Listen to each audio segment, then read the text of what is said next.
Hello. नमस्कार बच्चों। आज का जो अपना जो कक्षा 10 का जो टॉपिक है वो है आपका जो प्रश्नावली जो आपकी 15 की है, व्रत की परिधि एवं क्षेत्रफल। ये जो प्रश्नावली है जितने भी नंबर की है आपकी, मैं कंप्लीटली इसको एक या दो पार्ट जितने में भी होते हैं अपने करेंगे इसको, ठीक है। और आपको आराम से समझना, मैं एक एक चीज़ आपको डिटेल से बताने वाला हूँ। जितने भी प्रकार के क्वेश्चन यहाँ से बनेंगे ना वो सारे करवाऊँगा मैं आपको, ठीक है। कोई समस्या नहीं है, आराम से पढ़ो, बढ़िया से तैयारी करो। आपके पास बहुत ही कम दिन बचे हैं, लेकिन उससे पहले अगर आपने चैनल को सब्सक्राइब नहीं किया तो सबसे पहले इसको सब्सक्राइब कर लें आप। उससे क्या होगा कि मैं जैसे ही नया वीडियो अपलोड करता हूँ आपको उसका नोटिफिकेशन मिल जाएगा। और जितने भी 10-12 दिन हैं आपके पास में, जमकर तैयारी करें, घर में रहें। और कोविड-19 से भी अपनी सुरक्षा रखनी है तो उसके लिए आप घर में रहें, वो ज़्यादा बढ़िया रहेगा। और अच्छा खाना खाएँ, खूब मस्ती करें, ठीक है। चलिए स्टार्ट करते हैं।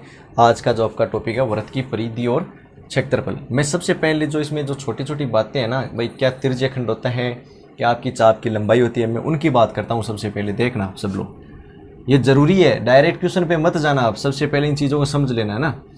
जैसे मान लो ये आपका क्या है, ये आपका व्रत है, ठीक है। सबसे पहले बात यहीं से स्टार्ट होती है कि ये व्रत आपका, ये व्रत का केंद्र होता है। ये व्रत का क्या है, केंद्र हो गया आपका, है ना। फिर केंद्र को जैसे ही हम इस व्रत की परिधि से मिला देते हैं तो ये व्रत की जो आपकी परिधि हो गई, यह आपकी व्रत की हो गई त्रिज्या। मतलब ये जो होती है ना, ये आपकी परिधि होती है चारों तरफ की। परिमाप भी बोल सकते हैं, परिधि भी बोल सकते हैं। ये जो आपकी, ये क्या आपकी त्रिज्या है। इसी त्रिज्या को इस साइड में भी ऐसे बढ़ा दूँ तो ये पूरा आपका क्या हो जाता है, व्यास। ये पूरा क्या हो जाता है आपका, व्यास हो जाता है। डायमीटर इसको बोलते हैं, इसको रेडियस बोलते हैं, इसको सर्कमफेरेंस बोल देते हैं, ठीक है, इंग्लिश में। चलिए ये तो हो गई छोटी सी चीज़। इसके बाद में आप देखना, ये आपके पास में रेडियस हो गई। इसमें और क्या क्वेश्चन बनते हैं आपके, एक आपका क्वेश्चन बनता है इसमें जो आपका रास्ते का क्षेत्रफल होता है। मतलब एक वर्ताकार कोई क्षेत्र है आपके पास में और उसके चारों तरफ रास्ता हो सकता है, बाहर हो सकता है वो रास्ता। बाहर कैसे, मैं कहूँगी ये गार्डन आपका ऐसे राउंड में, ठीक है। तो इसके बाहर जो है ना,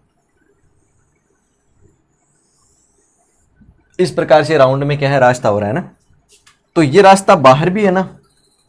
इसी प्रकार से जैसे मान लो यही रास्ता आपका अंदर होता है। अंदर कैसे, ये आपका गार्डन है जो अभी मैंने नीचे बीच में बनाया था। यही रास्ता आपका अंदर भी हो सकता है, ठीक है। तो कहने का मतलब है आपके पास में जो सकेंद्रीय वर्त होते हैं ना, आपके पास में जो सकेंद्रीय वर्त होते हैं, इन वर्तों का क्षेत्रफल आपको पूछता है। तो उसमें क्या होता है कि एक त्रिज्या आपके पास में R2 होती है, एक R1 होती है। आप R1 कौन सी लेते हो, R2 कौन सी लेते हो, इससे कोई फर्क नहीं पड़ता, ठीक है। आपको जब भी उस रास्ते का क्षेत्रफल पूछता है ना, तो आपको जो बाहर वाली जो त्रिज्या है ना उसमें से माइनस करना अंदर वाली को। मतलब जो क्षेत्रफल होता है आपका, इसमें जैसे ये रास्ते का क्षेत्रफल जो होता है ना, इसका फॉर्मूला क्या होता है आपका पता है आपको। जैसे मान लो आपकी बाहर वाली त्रिज्या वो है R1 है और अंदर वाली मान लो आपकी R2 है, ठीक है। तो इसका फॉर्मूला देखो, वर्त का सूत्र तो वही होता है, आपको पता है क्या। पहले चलो मैं यही थोड़ा सा ये बताता हूँ आपको कि व्रत का तो क्या होता है, क्षेत्रफल का सूत्र। क्षेत्रफल का तो होता है πr²। व्रत का क्षेत्रफल का सूत्र क्या होता है, πr²। अब आपको इसका आधा पूछ ले तो इसमें बट्टा 2 लगा दो, आधा कर दो। और व्रत की परिधि का सूत्र क्या होता है आपका, परिधि का मतलब होता है सर्कमफेरेंस, वो होती है आपकी 2πr, ठीक है ये चीज़। फिर अगर आपको पूछे कि परिधि का आधा करो तो परिधि का आधा कैसे हो जाता है, ऐसे। लेकिन यहाँ पे थोड़ी एक चीज़ और ध्यान में रखनी होती है, वो क्या है, जैसे मान लो आपका ये व्रत है, आपको इसको क्षेत्रफल का आधा करना तो आपने कर दिया πr²/2। लेकिन आपको इसी की अगर आपको परिधि का आधा करना होता है ना तो थोड़ा सा चेंज होता है। चेंज कैसे, देखो परिधि का मतलब क्या होता है, उसके चारों तरफ की जो सीमा होती है, बाउंड्रीज होती है।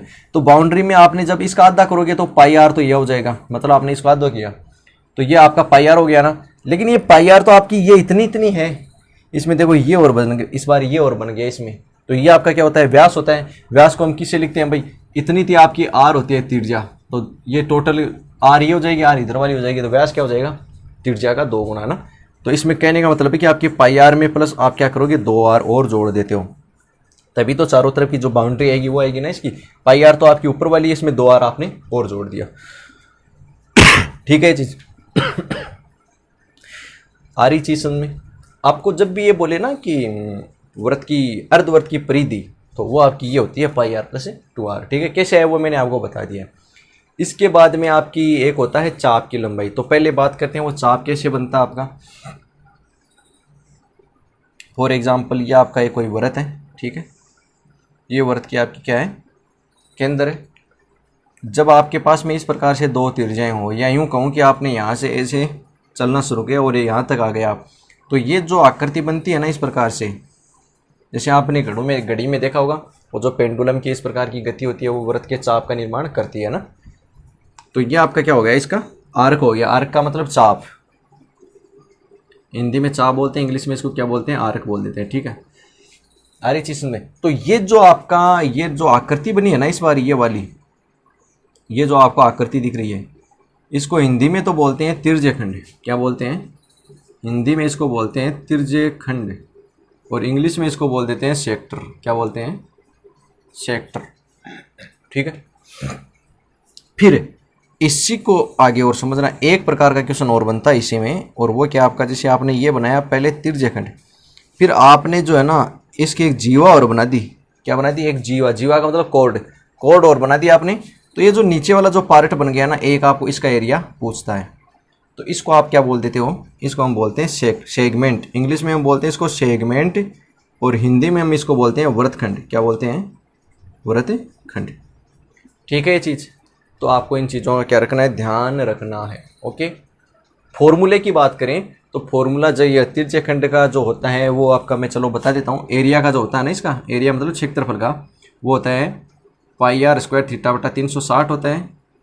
और इसका जो होता है वृत्तखंड का, इसका होता है आपका, ये जो आपका वृत्तखंड है ना, इसका होता है पाई आर स्क्वायर थीटा बटा 360 और -1/2 आर स्क्वायर साइन थीटा। अब ये जो माइनस करता है ना, ये आपको देखो थोड़ी सी यहाँ पे समझ में आनी चाहिए कि ये जो तिर्यखंड है, इसी से ये इसने ये जो ऊपर वाला एक त्रिभुज निकाला है, तो इस त्रिभुज का जो क्षेत्रफल वो ही आपका यहाँ पे 1/2 आर स्क्वायर साइन थीटा है। ये चीज़ आपको समझ जानी चाहिए ना, क्योंकि जब त्रिभुज निकल गया तो नीचे वाला टुकड़ा रह गया, और वही क्या है आपका, ये पूरा वृत्तखंड है, सेगमेंट आपका। आ रही ये चीज़ समझे। चलिए फिर स्टार्ट कर देते हैं, क्वेश्चन से बात करेंगे है ना, क्वेश्चनों से समझ में आएंगी सारी चीज़ें अपने को।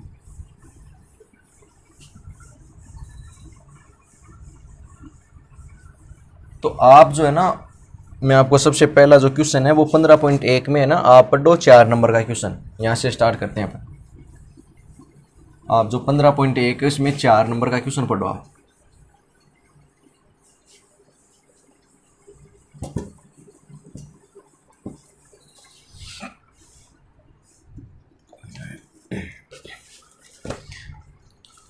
देखिए परिधि वाले रही क्वेश्चन तो आपको आ जाएंगे। क्या 2πr है तो परिधि निकालनी, 2πr फॉर्मूला लगाओ, आर की जगह डायरेक्ट वैल्यू को सोल्व करो, ठीक है।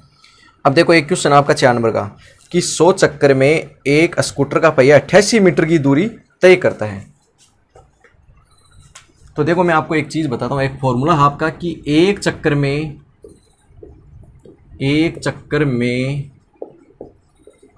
तय की गई दूरी, एक चक्कर में तय की गई दूरी, इसका जो सूत्र होता है वो आपका होता है कुल चली गई दूरी, या मैं यूँ कहूँ कि कुल दूरी बट्टा कुल चक्कर, बट्टा में कुल चक्कर। भाई सीधी सी बात, आपको एक चक्कर का निकालना तो टोटल दूरी में आप टोटल चक्करों की भाग दे दो। अब इस क्वेश्चन में आपको क्या बोला गया है कि 100 चक्कर में एक स्कूटर का पहिया 88 मीटर, मतलब दूरी कितनी चल रहा है वो 88 मीटर, और चक्कर कितने टोटल 100। अब ये होगी एक चक्कर की दूरी। तो अब एक चीज़ आपको ध्यान में क्या रखनी है कि ये जो वैल्यू दे रखी है आपको 88, ये मीटर में दे रखी है। अगर आपको इसको सेंटीमीटर में बदलना हो तो सेंटीमीटर को मीटर को सेंटीमीटर में बदलने के लिए हम क्या करते हैं, 100 से गुणा करते हैं। तो आप इसको गौर करना इस चीज़ को है ना, यह आपका मैंने गुणा कर दिया इसको 100 से, ठीक है। तो ये क्या आ जाएगी आपकी सेंटीमीटर में आ जाएगी। तो कहने का मतलब है अगर 100 से 100 कैंसिल हो गया तो ये आ गया आपका 88 सेंटीमीटर। ये लिख देना, ये इससे लिखना ही है आपको, ये ध्यान रखना। आप आगे जो मात्रक होती है ना आपकी इकाई, जो जरूर लिख देना आप, वरना आपको दिक्कत हो सकती है इससे, है ना। वरना इससे देखो क्या फ़र्क पड़ता, मैं बताता हूँ आपको। फॉर एग्जांपल आप ये नहीं लिखते ना, तो इसे क्लियर नहीं होता कि आपने इसको मीटर में ही रखा है या फिर सेंटीमीटर में कन्वर्ट कर दिया। ये जो आपने गुणा 100 किया ना, ये इसी बात का प्रमाण है कि आपने इसको मतलब सेंटीमीटर में क्या कर दिया, कन्वर्ट कर दिया है, ठीक है। ये चीज़ आगे समझे। अब देखना आप, ये आपके 88 सेंटीमीटर क्या ये एक चक्कर में चली गई दूरी, एक चक्कर में तय की गई दूरी। अब एक चक्कर को समझना आप, क्या है ये चक्कर, आपका ये पहिया है, इसमें क्या पूछा है इसने, हाँ स्कूटर का पहिया है, ये पहिया है। एक चक्कर का मतलब ये जैसे मान लो यहाँ पे वो टिका हुआ है नीचे। तो जैसे ये इस प्रकार से चलता है ना, तो यहाँ से इसने यहाँ से ऐसे चलना स्टार्ट किया और वापस जब आकर ये वापस यही हिस्सा टिक जाएगा इसका नीचे, तो इसका एक चक्कर जो कंप्लीट हो जाएगा। तो आपने एक चीज नोट की यहाँ से, आप चल क्या रहे हो, आप एक चीज देखो चल क्या रहे हो, आप वृत्त की परिधि तो चल रही है, मतलब एक चक्कर में आपकी एक वृद्धि की वृत्त की क्या चल रही है, परिधि चल रही है। तो इसका मतलब आप क्या लिख सकते हो कि एक जो चक्कर है ना आपका, मतलब एक जो चक्कर है वो किसके बराबर, आपका वृत्त की परिधि के ही तो बराबर हुआ। बस ये चीज इंपॉर्टेंट है, ये आपको समझनी है। आपने यहां से चल के आप यहां पे आए तो देखो मैं घूम रहा हूं, मतलब परिधि है, और एक चक्कर में आपने एक परिधि को क्या कर लिया, कंप्लीट कर लिया। तो इसका मतलब जो एक चक्कर होगा वो किसके बराबर होता है, आपका वृत्त की परिधि के बराबर होता है। तो एक चक्कर में चली गई दूरी कितनी है आपकी, 88 सेंटीमीटर है ना। और वृत्त की परिधि का सूत्र क्या होता है, 2πr होता है। आपने मान लिया कि इसकी में जो त्रिज्या है वो क्या है, आर है। क्यों सर में पूछा क्या आपको, भैया की त्रिज्या ही पूछी आपको, बस हो गया काम। फिर यह आपका 88 है, ये देखो 2 गुणा 22/7 गुणा आर। अब इस आर को सोल्व करना आपको, तो ये 7 ऊपर चला जाएगा, 2 गुणा 22 आ जाएगा आपका नीचे। इसको आप सोल्व करो, 22 दूनी 44 का भाग 88 में दोगे तो 2 बार 7 दूनी 14 सेंटीमीटर। ये आया है आपका सेंटीमीटर में। अगर वापस इसको मीटर में कन्वर्ट करना हो आपका, तो आप क्या करोगे, 14 में 100 का भाग दे दो। भाई देखो मीटर को सेंटीमीटर में बदले हो 100 से गुणा करते हो, सेंटीमीटर को मीटर में बदलो तो 100 का भाग दे दो। इसमें 100 का भाग दोगे तो क्या आ जाएगा, 0.14 मीटर आ जाएगा फिर, है ना। तो आप ये दोनों आंसर लिख सकते हो, इसमें गलत ये भी नहीं है, गलत ये भी नहीं है, दोनों लिख दोगे तो और ही अच्छा रहेगा ना। अगले को जिसमें चाहिएगा उसमें आंसर देख लेगा अपना, ठीक है। आ रही चीज़ में कैसे किया मैंने, ओके देन। फिर देखिए आप नेक्स्ट क्वेश्चन, जो आपका 6 नंबर का क्वेश्चन है ना, वो पढ़ो आप। इसमें ये होपफुली आ गया होगा आपको समझ में ना। चलिए मिटा देता हूँ इसको, नहीं है तो एक बार इसको फिर से देख लेना आप।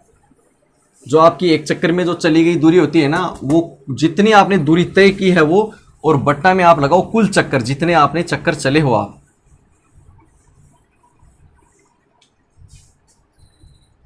छह नंबर का क्वेश्चन देखो, इसमें मैं 15.1 की पढ़ा रहा हूं पहले, और उसमें जो इंपॉर्टेंट क्वेश्चन है ना उनको लेके सारा कवर कर लेंगे अपन। एक वृत्त की परिधि एक वर्ग के परिमाप के बराबर है। वर्ग का क्षेत्रफल, पहले देखो वृत्त की परिधि वर्ग के परिमाप। इसमें क्या बोला है कि वृत्त की परिधि वर्ग के परिमाप के बराबर है, यही बोला है ना। वृत्त की परिधि, परिधि क्या होती है आपकी, 2πr। आप ये मान लो कि जो वृत्त है उसकी त्रिज्या r है, और वर्ग की भुजा क्या होती है आपकी। अब देखो एक चीज, तो आप इसको भुजा लिखो भाई, वर्ग का परिमाप क्या होता है, 4 गुणा भुजा। तो आप आगे लिख देना इस चीज को। चलो इस भुजा को हम a मान लेते हैं थोड़ी देर के लिए। क्या मान लेते हैं, a मान लेते हैं ना। आप यहां लिख सकते हो आगे कि वृत्त की जो त्रिज्या है वो तो आपने मानी है r, और वर्ग की भुजा जो है ना वो आपने क्या मानी है इसमें, a। लेकिन इसमें देखो पहले आपको आगे क्या चीज दे रखी है, यदि वर्ग का क्षेत्रफल जो है ना वो आपको 484 वर्ग मीटर दे रखा है, तो पहले आप एक काम करना, इस चीज को मत लिखना आप, ठीक है। आपको स्टार्ट देखो कहां से करना है इसमें। आपको देखो क्या दे रखा है इसमें, आप यहां से स्टार्ट करना है इसको। वर्ग का क्षेत्रफल कितना दे रखा है आपको, 484 वर्ग मीटर दे रखा है। अब आपको पता है कि वर्ग का क्षेत्रफल का क्या सूत्र होता है, भुजा स्क्वायर, ठीक है। और बराबर में आपको दे रखा है 484, तो भुजा आपने मान ली a, तो a स्क्वायर का मान आपको दे रखा है 484। आप यहां से निकालो एक का मान, तो 484 का हो जाएगा रूट। 484 का रूट कितना होता है आपका, 22 सेंटीमीटर, ठीक है। ये चीज 484 का रूट कितना होता है आपका, 22 सेंटीमीटर। तो कहने का मतलब है आपके पास में क्या आ गई, वर्ग की भुजा आ गई। अब देखो इसमें क्वेश्चन क्या पूछा आपको, क्वेश्चन पूछा है वृत्त का क्षेत्रफल। वृत्त का क्षेत्रफल निकालने के लिए आपको क्या निकालना होगा, वृत्त की त्रिज्या। अब वृत्त की त्रिज्या कैसे निकालोगे, तो कहीं ना कहीं आपको एक रिलेशन देगा वो, किसमें, वृत्त और वर्ग में, वहां से आपकी जो त्रिज्या निकलेगी कैसे। अब देखो ये रिलेशन आपका, ठीक है, ये भुजा आ गई आपके पास में, तो ये भुजा रख दोगे तो आपके पास में पाई का भी मान आ गया, और सारी वैल्यू क्या है, अचर है।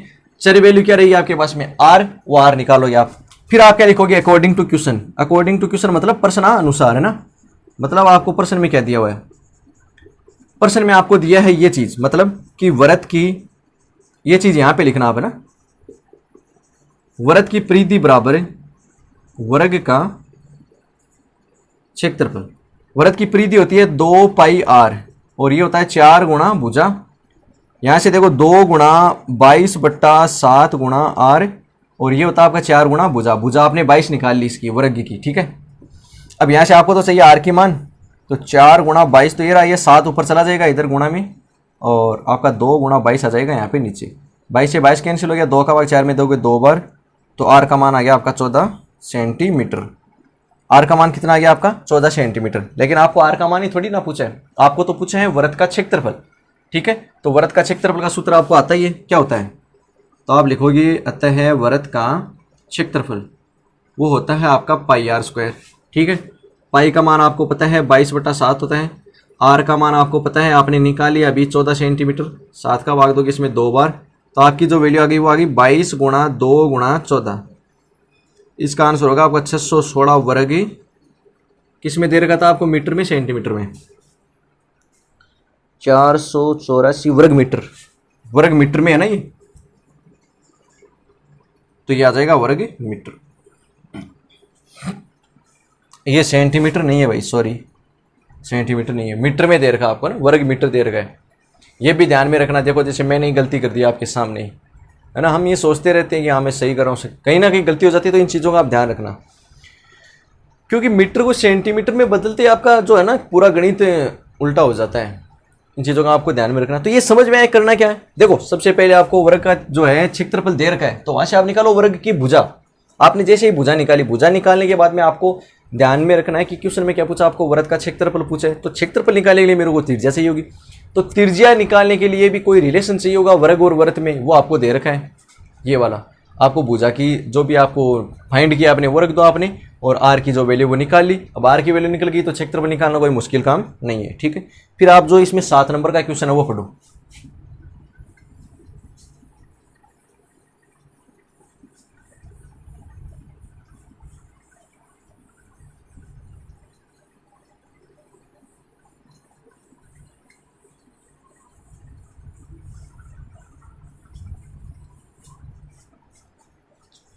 7 नंबर का क्वेश्चन आपका, एक वर्ताकार खेत पर 24 रुपये प्रति मीटर की दर से बाड़ लगाने का वे देखना, और इस क्षेत्र पर 0.50 रुपये वर्ग प्रति मीटर की दर से जुताई करनी है। खेत की जुताई, अब यहाँ पे देखो आपको क्या समझना होगा, मेन चीज़ क्या, कैसे करें इस क्वेश्चन को, करना बाद की बात है, पहले इसमें समझना होगा कि इसने एक्चुअल में दिया क्या है। इसने कहा कि बाड़ लगानी है आपको। बाड़ हमेशा कहाँ पे लगती है, खेत के चारों ओर लगती है। चारों ओर का मतलब आपको परिधि, कुछ परिधि से रिलेटेड कुछ दिया है। फिर इसने कहा जुताई करनी है। जुताई कहाँ होती है, बीच में होती है, मतलब क्षेत्रफल में काम करना आपको। तो दोनों चीज़ों का आपको ये चीज़ समझ में आनी चाहिए पहले। अब देखो इसने क्या चीज़ दी आपको, इसने दिया है 24 रुपये प्रति मीटर की दर से बाड़ लगाने का वे। चूंकि 24 रुपये प्रति मीटर की दर से बाड़ लगाने का वे आपको कितना दे रखा है, इसमें 5280 रुपये दे रखे हैं, ठीक है। देखो इसका एक्चुअल में मतलब क्या है, आप इसको ऐसे करो, इसको भी रहने दो, आप थोड़ा और सरल करते हैं इसको, है ना। आपको टोटल वे कितना दे रखा है, चूंकि खेत के चारों ओर बाड़ लगाने का खर्च या वे कितना आपको दे रखा है, 5280 रुपये। अब देखो इसका मतलब क्या है, वो एक्चुअल में क्या मतलब है। मैं यहाँ पे क्या कोशिश कर रहा हूँ निकालने की, उसकी परिधि निकालने की कोशिश कर रहा हूँ, ठीक है। तो चारों तरफ आपको ये दे रखा है, तो उससे मैं यहाँ पे देखो अब क्या निकालने की कोशिश करता हूँ। इसलिए वर्ताकार खेत की परिधि, जो वर्ताकार खेत की परिधि है वो कैसे निकलेगी, 5280 में आप भाग दे दोगे किसका, 24 का। 24 का क्यों दिया, क्योंकि इसने ये बोला है क्वेश्चन में कि प्रति मीटर की दर से बाड़ लगाने का। तो इसने जो कहा है कि इतने, जैसे मान लो प्रति मीटर यहाँ पे है, कुछ फिर 1 मीटर ऐसे। तो प्रति मीटर में इतनी ही दूर में जो लगाने का जो खर्च हो रहा है ना, वो आपका 24 रुपये हो रहा है। और वैसे आपने फिर यहाँ पे लगाया, ऐसे लगाया, ऐसे पूरे करके आपने लगाया तो वो 5280 रुपये आ गया आपके पास में, टोटल आपने लगाया। तो कहने का मतलब है, जैसे मैं 24 का इसमें भाग दे देता हूं ना, तो वो टोटल जो मीटर हो गया आपके, मतलब उस खेत की जो टोटल चारों ओर की जो परिधि होगी वो आ जाएगी आपके यहाँ से। जैसे मैं 24 का भाग देता हूं। अब मैंने दिमाग में आता कि सर परिधि क्यों निकाल रहे हो, परिधि के बराबर क्यों रख रहे हो? इसलिए रख रहा हूं कि मेरे को यहाँ से आर की वैल्यू चाहिए होगी। क्या चाहिए होगी मेरे को? आर का मान चाहिए होगा मेरे को। आर का मान क्यों चाहिए सर आपको? क्योंकि मेरे को खेत में जुताई करनी है। जुताई का मतलब मेरे को खेत का क्षेत्रफल निकालना होगा। पहले क्षेत्रफल निकालूंगा तभी तो उस जुताई करने का जो खर्च होगा वो निकाल पाऊंगा मैं। ठीक है, तो देखना यहाँ से खेत की परिधि क्या हो जाएगी आपकी 2 पाई आर बराबर, ये आपका जो मान, इसको आप अगर सोल्व करते हो तो 24 दूनी 48 होता है, फिर अगेन 24 दूनी 48। यहाँ से देखना आप आर का मान निकालो पहले। तो ये आपने पहले इधर ही सोल्व किया, इसका 2 गुणा 22/7 गुणा आर बराबर 220 हो जाएगा। आर बराबर 220 गुणा 7/2 गुणा 22। इसको आपने सोल्व किया तो ये आ गया आपका 35 सेंटीमीटर। देखो भाई 22 का भाग इसमें जाएगा 10 बार, 2 का भाग जाएगा इसमें 5 बार, 5 को 7 से गुणा करोगे तो कितना जाएगा 35 सेंटीमीटर। ये 35 सेंटीमीटर क्या है आपके पास में? उस वर्ताकार खेत की त्रिज्या आ गई आपके पास में। अब आप क्या निकालोगे इसे? वर्ताकार खेत का क्षेत्रफल, या यूं आप यूं भी कह सकते हैं कि उस वर्ताकार खेत के जुताई होने वाले भाग का क्षेत्रफल। वर्ताकार खेत के जुताई वाले भाग का, क्यों जहां पे जुताई करनी है आपको उसका क्षेत्रफल निकालना है। तो जुताई वाला भाग क्या है? जो उसका अंदर वाला पूरा जो क्षेत्रफल होगा उसका वही होगा। तो सूत्र क्या होता है आपका? पाई आर स्क्वायर होता है ना। अब पाई का मान आपको पता है 22/7 होता है। आर का मान आपने 35 निकाल लिया, तो 35 गुणा 35, 7 का भाग इसमें दोगे आप 5 बार। जब आप इसको सोल्व करते हो 52 110 से 35, ये आ जाएगा आपके पास में 3850 वर्ग, क्या दे रखा है मीटर या सेंटीमीटर? 24 रुपये प्रति वर्ग मीटर। यह आपको वर्ग मीटर मिल गया इसमें। ठीक है, 52 110 35 एकम 35 3 38, बिल्कुल सही है ना। ठीक है, तो 3850 वर्ग मीटर आ गया उसका क्षेत्रफल। किसका? उस खेत में जो जुताई करनी है आपको उसका। फिर आपको आगे क्या दे रखा है क्वेश्चन में कि क्षेत्र की 0.50 रुपये 0.50 रुपये प्रति वर्ग मीटर की दर से तो खेत की जुताई कराने का कुल व्यय। चलो मैं यहां पे इस साइड में लिख देता हूं इसको।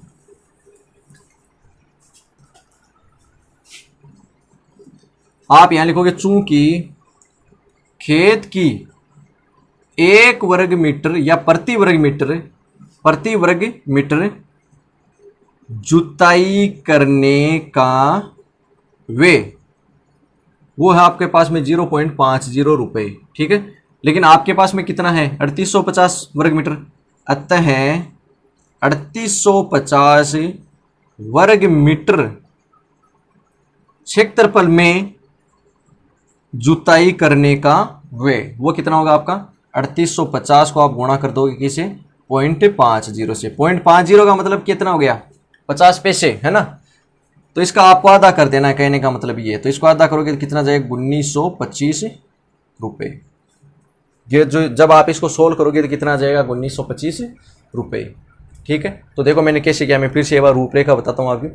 पहले आपको जो बाड़ लगाने का खर्च दिया आपको प्रति वर्ग मीटर 24 रुपये, 24 रुपये से आपने टोटल जैसे बाड़ लगाई तो उसका रुपये हुआ 5280।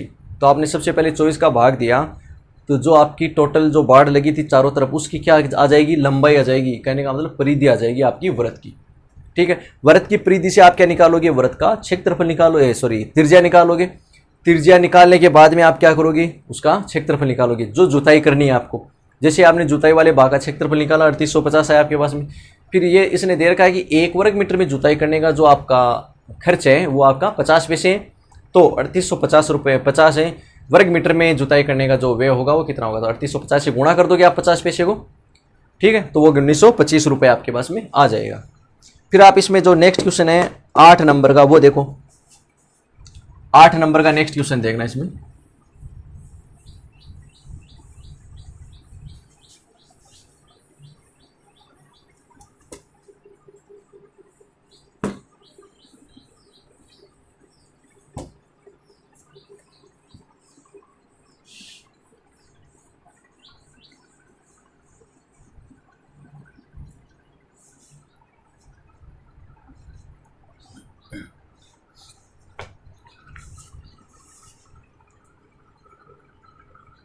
इसमें देखो 8 नंबर का क्वेश्चन आपको दे रखा है, एक वर्ताकार घास के मैदान की त्रिज्या, देखना इसको, यह आपका 8 नंबर का क्वेश्चन। यह आपने एक वर्ताकार क्या बना दिया, घास का मैदान बना दिया, और इसकी जो त्रिज्या आपको दे रखी है वो आपको दे रखी है 35 मीटर। इसके चारों ओर देखो, इसमें यह नहीं दिया कि यह अंदर है या बाहर है आपका जो इसका आंसर है ना वो अंदर के अनुसार है ना, ठीक है। तो इसके मैं अंदर बना रहा हूं, ठीक है। ये लो जी, इसने अब देखो, इसने कहा कि अंदर की ओर आपका 7 मीटर चौड़ा। 7 मीटर चौड़ा का क्या मतलब हो गया कि जो आपकी ये है ना, ये इतनी थी दूरी, ये जो रास्ता है इसकी चौड़ाई आपकी कितनी है, 7 मीटर। ये चौड़ाई आपकी क्या है, जो यहाँ पे दूरी दे रखी आपको, ये 7 मीटर है। इसका मतलब क्या हो गया कि ये जो अंदर वाला भाग हो जाएगा, ये कितने हो जाएगा, उसकी त्रिज्या कितनी हो जाएगी, कैसे समझाएगा, पूरा 35 है, ये जो आपको पूरा 35 दे रखा 76, और उसमें ये इतना 7 मीटर दे दिया, तो अंदर वाला कितना हो जाएगा, 7 माइनस करके लिख दो, तो वो जाएगा आपका 28 मीटर, ठीक है। तो देखना फिर आप, तो क्वेश्चन में आपको पूछा मार्ग का क्षेत्रफल, तो आप सबसे पहले तो ये जो आप लिखोगे कि आंतरिक वर्ताकार भाग की त्रिज्या, क्यों आपको त्रिज्या तो लिखनी पड़ेगी ना पहले उसकी भी, वो आपने कैसे लिखी है वो आप उसे में बता दो कि आपने 35 में से माइनस क्या करी, जो आपका रास्ते का अच्छा वो माइनस कर दिया आपने, वो आगे 28 मीटर, ठीक है, वो आगे आपके पास में 28 मीटर। अब आपको लिखना है उसे मार्ग का क्षेत्रफल। अब आपको देखो ये जो सेकेंडरी वर्त वाली कंडीशन बन गई ना, आप लिखोगे मार्ग का क्षेत्रफल। देखो इस क्वेश्चन में नहीं दिया है कि अंदर है या बाहर है, लेकिन क्वेश्चन को जो आंसर दे रहेगा ना आपकी उत्तरमाला में, वो अंदर वाले करने से आएगा आपका, ठीक है। सूत्र क्या होता है आपका, पाई r1 स्क्वायर माइनस का r2 स्क्वायर। अब मैंने ये कहा कि आप r1 r2 किसी को भी मानो, लेकिन जो बड़ी होती है ना वो आपको क्या है, बाहर वाली मान लेनी है, जो आपकी बाहर वाली है वो बड़ी होती है, ठीक है। तो उसी को r1 मान लिया, मान लो आपने, तो पाई का मान होता है आपका 22/7, r1 आपने मान लिया 35 का स्क्वायर, माइनस क्या होगा 28 का स्क्वायर होगा। देखना फिर इसको, 22/7 गुणा 35 का स्क्वायर होता है 1225, और 28 का होता है 784। 22/7 गुणा, आपने इसको इसमें से माइनस किया तो 441, 5 में से गया, ठीक है, 441 आ गया ना, 7 का भाग दिया 441 में, 7 से 42, 7 21, ये आ गया आपके पास में 22 गुणा 63। इसको आपने सोल्व किया, 22 से 132, 22 से 132, 1386 वर्ग मीटर, ये आपका क्या हो जाएगा, इसमें आंसर हो जाएगा, ठीक है। तो आप आंसर मैच भी कर लेना, कोई दिक्कत नहीं है। इसने आपको दिया है कि एक वर्ताकार जो है घास का मैदान है, उसकी त्रिज्या आपको 35 मीटर दे रखी है इसमें, और पूछा है कि इसके अंदर आपने एक बनाया क्या है, मार्ग। अब देखो यहाँ पे एक चीज समझने की, ये मैंने कहा कि अंदर, वैसे मैंने आपको बता भी दिया, अगर बाहर बनाता ना तो ये इस प्रकार से बनाता, इस प्रकार से बनाता, और फिर आपको मार्ग का क्षेत्रफल पूछ लेता मान लो, तो ये तो आपका 35 होता अंदर वाला जो आपको दे रखा है, और ये मान लो आपका कि ये जो रास्ता है ये 7 मीटर ही चौड़ा है ना। तो आप फिर क्या करते, ये इस प्रकार से इसको मिला देते, मान लो जो बाहर वाले की त्रिज्या है आपकी वो निकालते आप, अंदर वाली 35 है उसमें 7 जुड़कर बता देते फिर आप, तो ये तो मान लो 35 हो जाती, तो फिर ये बाहर वाली आपकी कितनी हो जाती, ये हो जाती है आपकी 42। 35 में आप 7 जोड़ के बता देते, फिर आ रही है चीज में अंदर और बाहर, अंदर पूछता तो माइनस करोगे, बाहर होगा तो प्लस कर दोगे, ठीक है। ये कॉमन सेंस की बात है, ये रटना नहीं है कि अंदर करोगे तो घटाना है, बाहर करोगे तो जोड़ना है, इनको आपको समझना है इन चीज़ों को, ठीक है। नेक्स्ट देखिए फिर, चलिए ये जो प्रश्नावली है ना, इसमें आपके इतने क्वेश्चन हैं। फिर आपके जो आगे वाले क्वेश्चन आते हैं वो आपके आते हैं वर्त के तिर्यखंड एवं वर्तखंड वाले, है ना। तो उसमें पहले थोड़ा सा मैं आपको बेसिक बता देता हूँ।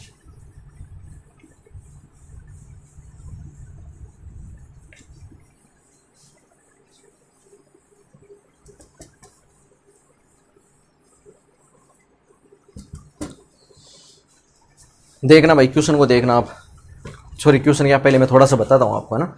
वैसे तो मैंने बता दिया है, लेकिन जो सूत्र है आपके वो अगेन बता देता हूँ एक बार मैं आपको। एक तो आपका सूत्र आता है इसमें चाप की लंबाई का, क्या सूत्र आता है आपका, चाप की लंबाई। चाप की लंबाई को हम एल से लिखते हैं, और उसका फॉर्मूला था होगा पाई आर थीटा बटा 180, ठीक है। चाप की लंबाई मैंने आपको समझा भी दी है वैसे क्या होती है, इस प्रकार से। ये जो हमने कहा था ये आपकी क्या है, चाप की लंबाई है। यहाँ पे जो एंगल दे रखा है वो आपको थीटा है, और ये आपकी क्या है, इसमें त्रिज्या है, ठीक है। तो देखो पाई का मान आपको पता होता है, आर का मान यहाँ पे आपको दिया होगा, थीटा का मान भी आपको यहाँ पे दिया होगा, तो आप चाप की लंबाई से निकाल सकते हो। फिर एक क्वेश्चन आपका बनता है त्रिज्य खंड का क्षेत्रफल का, त्रिज्य खंड का क्षेत्रफल, एरिया ऑफ सेगमेंट, ठीक है, एरिया ऑफ सेगमेंट क्या होता है आपका, sorry sector, area of sector. त्रिज्य खंड का क्या होता है formula, pi r square theta बट्टा 360 होता है। और वही आपको अगर सेगमेंट का पूछ ले, सेगमेंट का मतलब वृत्तखंड का, तो वो मैंने आपको बताया था पाई आर स्क्वायर थीटा बट्टा 360 minus 1/2 R square sine theta. इसके अलावा जो आपका ये त्रिज्य खंड का क्षेत्रफल होता है ना, जो आपका त्रिज्य खंड सेक्टर का जो सूत्र होता है, इसका एक फॉर्मूला और होता है आपका क्षेत्रफल का, वो होता है 1/2 गुणा एल गुणा आर। ये एल क्या है, ये एल है आपका चाप की लंबाई। जैसे मान लो आपको क्वेश्चन में थीटा नहीं दिया हो, थीटा गिवन ही नहीं है, तो आप डायरेक्ट चाप की लंबाई अगर आपको गिवन हो और त्रिज्या आपको दी हुई हो, तो आप डायरेक्ट विक्षेप सूत्र से आप क्या निकाल सकते हो, त्रिज्य खंड का क्षेत्रफल निकाल सकते हो। ठीक है, चलिए क्वेश्चन ये और बढ़ते हैं। फिर इसके अलावा एक चीज और बताता हूं आपको, आपकी जो घड़ी वाले क्वेश्चन भी है इसमें ना, तो घड़ी में जो आपकी एक तो होती है मिनट वाली सुई और एक होती है आपकी घंटे वाली सुई। तो जो आपकी मिनट वाली सुई होती है ना, वो आपका 1 मिनट में कितने डिग्री का कोण बनाता है, मिनट वाली सुई 1 मिनट में कितने डिग्री का कोण बनाती है, 6 डिग्री का। मिनट वाली सुई 1 मिनट में कितने डिग्री का कोण बनाती है, 6, ठीक है। और घंटे वाली सुई, घंटे वाली सुई 1 मिनट में कितने डिग्री का कोण बनाती है, आधा डिग्री का। मैंने बात की, फिर से सुनना ध्यान से। मिनट वाली सुई 1 मिनट में कितने डिग्री का कोण बनाएगी, 6 डिग्री। घंटे वाली सुई 1 मिनट में कितने डिग्री का कोण बनाएगी, आधा डिग्री का। ठीक है, ये चीजें दोनों आपको ध्यान में रखनी है, आगे क्वेश्चन में काम आएंगे अपने। चलिए अब आप इसमें जो क्वेश्चन है, सॉरी पहले एक एग्जाम्पल देख लेते हैं इसमें ना। एक उदाहरण दिया हुआ आपको 4 नंबर का, वो उदाहरण पढ़ो आप।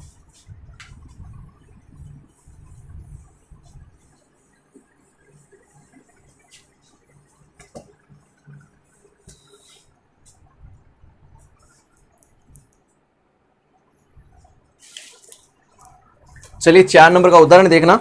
दी गई आकृति में एबीसी एक समबाहु त्रिभुज है, दी गई आकृति में एबीसी एक समबाहु त्रिभुज है जिसकी एक भुजा, यह आपका एक त्रिभुज है, इसको नाम दे दिया इसने ए बी सी। ठीक है, एबीसी एक समबाहु त्रिभुज है जिसकी एक भुजा जो है वो 20 सेंटीमीटर की, त्रिभुज के प्रत्येक शीर्ष से 10 सेंटीमीटर त्रिज्या के चाप खींचे गए हैं। देखो इसका मतलब क्या है, ये आपका शीर्ष है, यहां से आप चाप खींचोगे कितने सेंटीमीटर के, 10 सेंटीमीटर के। मतलब आपने क्या किया, 10 सेंटीमीटर का खींचा। अब एक चीज देखो, ये आपको जो पूरी दे रखी है ना, ये आपको दे रखी है 20 सेंटीमीटर, 10 सेंटीमीटर का चाप इधर से और 10 सेंटीमीटर का चाप इधर से।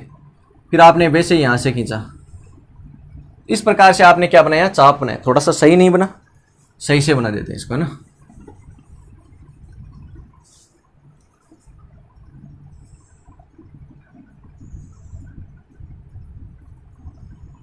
ये लो जी, आपने तीनों शीर्षों से क्या बना दिए, चाप बना दिए। तो छायांकित भाग, देखो इसमें छायांकित जो भाग है वो क्वेश्चन में इसको कर रखा है। ठीक है, तो इसका आपको क्या निकालना है, क्षेत्रफल निकालना है। अब देखना इसको, क्वेश्चन को समझो आप। इसमें आपको 2 चीजें आनी चाहिए। छायांकित का मतलब क्या हो गया, ये आपको निकालना है। अब एक तो आपके पास में ये जो क्षेत्रफल है ये होनी चाहिए, और इसके अलावा आपके पास में इस पूरे त्रिभुज का क्षेत्रफल आपके पास में होना चाहिए। तो त्रिभुज का क्षेत्रफल निकालोगे आप, उसमें से आप ये जो तीनों भाग बने हैं इनका क्षेत्रफल आप क्या करोगे, माइनस कर दोगे। तो सबसे पहले तो आपको निकालना क्या होगा, समबाहु त्रिभुज का क्षेत्रफल।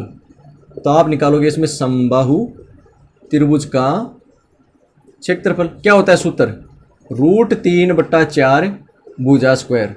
√3/4 क्या होता है, भुजा स्क्वायर होता है ना। तो √3/4 भुजा का मान आपको दे रखा है इसमें 20, तो 20 गुणा 20, 4 का भाग दोगे इसमें 5 बार। तो कहने का मतलब ये आ गया आपके पास में 100√3 वर्ग मीटर। यह आ गया आपके पास में 100√3 वर्ग मीटर में, तो दे, सॉरी सेंटीमीटर में दे रखा है इस बार आपको गिवन है सेंटीमीटर में। फिर से देख लेता हूँ, हाँ जी ये सेंटीमीटर में दे रखा है। तो एक काम करो, इसमें आप ये जो √3 है ना, इसकी वैल्यू भी रख दो आप 1.73, आपको शायद ये गिवन है। हाँ जी, आपको देखो इस क्वेश्चन में ये गिवन है कि आपको पाई का मान तो रखना है 3.14, और आपको जो √3 का मान है वो रखना आपको 1.73।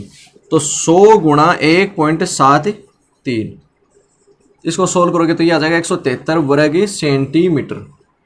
चलो यहां तक तो आ गया समझे कि आपने त्रिभुज का तो निकाल लिया। अब आपको निकालना होगा ये जो तीन चाप बन रखे हैं आपके, चाप बनाने के कारण जो आपकी आकृति बनी वो बनी आपकी तिर्यक खंड की। ठीक है, तो आप इसमें अब क्या निकालोगे, तिर्यक खंड का क्षेत्रफल। तो आप क्या निकालोगे, एक साथ निकालो तीनों का। कैसे, एक का निकाल के उसको 3 से गुणा कर दो। तो आप लिखोगे प्रत्येक शीर्ष, या फिर यूं लिखो आप, चलो ऐसे लिख दो, प्रत्येक शीर्ष द्वारा बने तिर्यक खंडों का कुल क्षेत्रफल। मैंने यहां पे क्या लिख दिया, कुल क्षेत्रफल लिख दिया। तो कुल का मतलब क्या हो गया, आप एक का निकाल लो।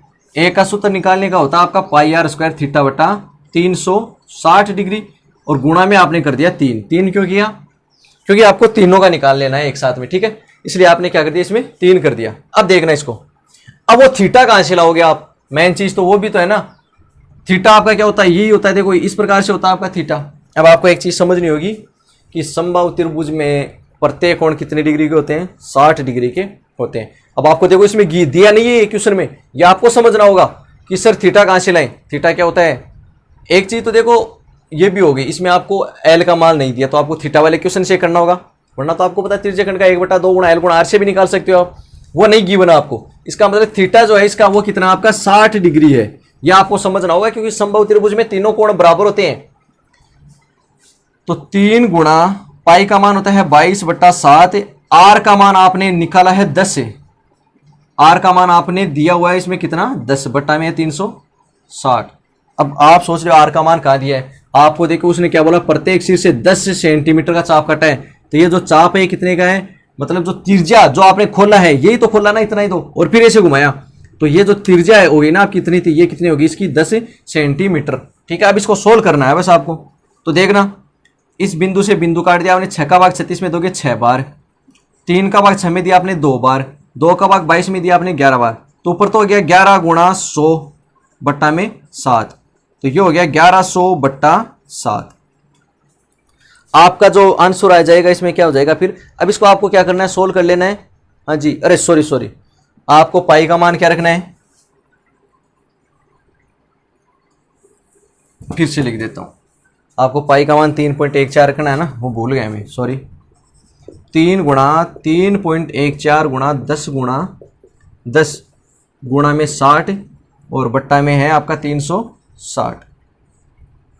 ये आपने 6 बार काट दिया इसको। फिर देखो 3 का भाग इसमें आप दोगे 2 बार, 2 का भाग इसमें आप दोगे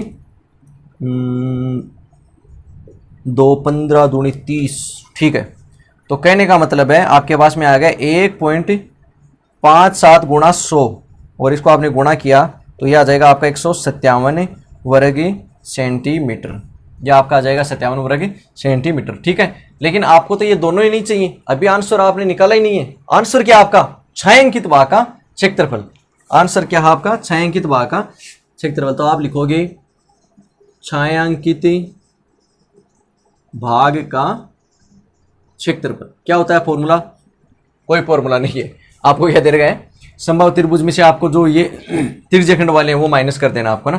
तो आप इसमें लिखना है चीज, आपको ये लिखना है कि समबाहु त्रिभुज का क्षेत्रफल माइनस तीनों त्रिज्यक खंडों का कुल क्षेत्रफल, है ना, तीनों त्रिज्यक खंडों का कुल क्षेत्रफल।